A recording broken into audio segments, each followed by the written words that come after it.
কালী পুজো ভাইফোঁটা শেষ হয়েছে, এখন আমাদের কলেজ পূজা শুরু। তোমরা আবার বলবে এটা আবার কি পুজো?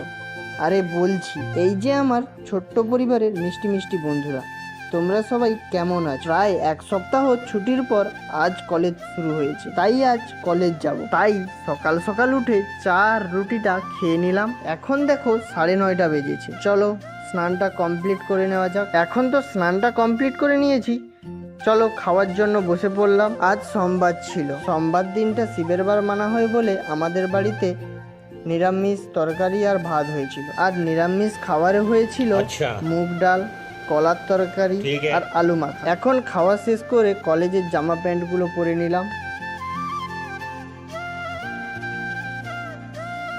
এখন দেখো সাইকেলটা বের করে বেরিয়ে পড়লাম কলেজে যাওয়ার জন্য। এখন দেখো কলেজে তো চলে এসেছি, আর এখন টিফিন পড়েছে, চলো মা কি খাবারে দিয়েছে দেখা যাক। আর মা দিয়েছে একটা কেক, সেটাকে নিয়েই এখন খেয়ে নিলাম। আর আমার ব্লগ ভিডিও তোমাদের কেমন লাগে একটু